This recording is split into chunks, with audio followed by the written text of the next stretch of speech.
You know, there's always a brother in the crowd. There is always a brother in the crowd that says, brother, not me, man. You don't know my past. You don't know the places I've been. And you don't know the things I've done. There's always that brother. My brothers, Rasulullah sallallahu alayhi wa sallam, he tells us in the authentic hadith in Bukhari, he tells us of a man who killed 99 people. How many did he kill? 99. So my brother, your past, the past of the brother sitting next to you, in fact, every single person sitting in this room and their past collectively, we don't even come to a quarter of this man. He killed 99 people. Authentic hadith in Bukhari. Open up Riyadh Salihin, chapter 2, repentance. Look at it there. So after 99 people, something entered his heart and he wanted to make tawbah. So he asks the people, he says to them, where can I go? I want to make tawbah. So the people said to him, look, there's this guy who's a abid, he worships Allah day and night. If there's anyone you're going to ask, go and ask him. So the man goes to him and says to him, brother, I've killed 99 people and I want to make tawbah. Can Allah forgive me? So this abid, and just a side point, my brothers, this is the danger when you seek knowledge from someone who looks religious. But bro, he's in the masjid every day, bro. This guy's pumped. I asked him and he said it's all right. We all do this. Brother, his beard's like that. Wallah, his beard's like that and he's always in the masjid. I asked him and he said it's all right. So he asks the abid, this guy's worshipped Allah day and night. This guy's never seen anything. This guy's in worship day and night. So when he hears 99 people, the guy freaks out. He can't comprehend killing one man, let alone 99. He says to him, Allah can never forgive you. So the man goes, well, since Allah's not going to forgive me, anyway, bro. So he kills him as well. But he polished him off because he didn't like his fatwa. It shows you the ruthlessness of this man.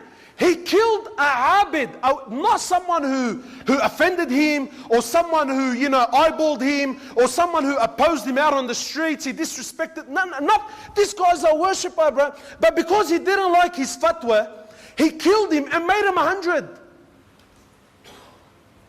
Authentic hadith, Bukhari, He says, but Rasulullah sallallahu alaihi wasallam says, but there was something in his heart. He really wanted to turn back towards Allah. So he asked. And then the people said to him, look, don't hang around here, otherwise you kill us all. There's an area, there's a scholar there. There's a scholar there. Go and speak to him. It's a long story, I'll cut it short. He goes to the scholar, he says to him, I've killed 100, can Allah forgive me?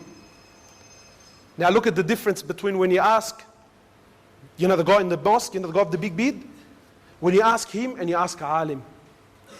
He says to the man, and who can stand between you and tawbah? Who? Now we're talking. The man's thinking, now we're talking. I like this thing. He says to him, for you to make tawbah, you got to leave this environment. It's a very bad environment and the people, they're not helping you in doing good. There is a town, there is an area, go there, there are good people. These people will help you worship Allah and they will help you pull up and change. So the man was sincere. He packs his stuff and heads off to the town. On the way, death meets him, he dies. So the angels of forgiveness come down and the angels of punishment come down. And there's an argument. The angels of mercy said, but he made tawbah. The angels of punishment said, no, he killed 100 people and he didn't complete his tawbah, he was on the way. So Allah sends down a third to be a judge between them. The angel says, measure the distance.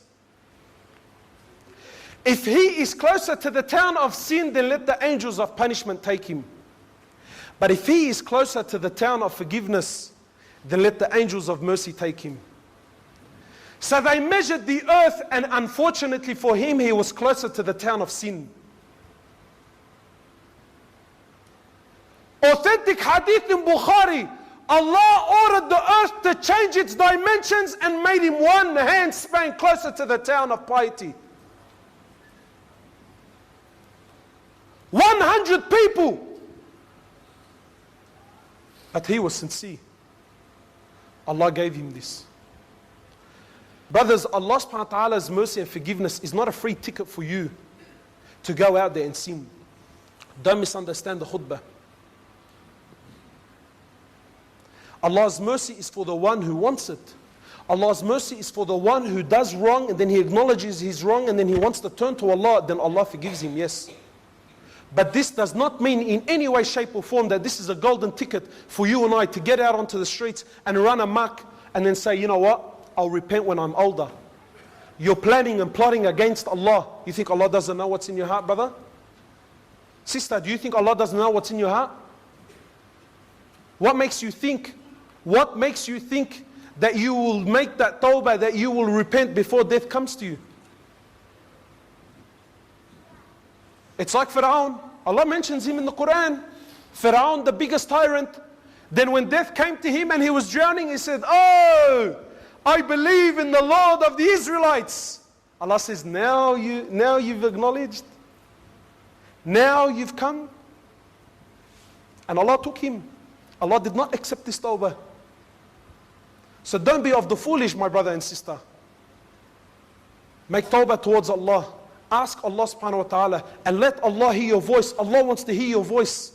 No matter how many times of the day, no matter what you ask for, Allah is happy to hear it. So inshallah, every single one of us should make this a quality every single day. That we make tawbah towards Allah.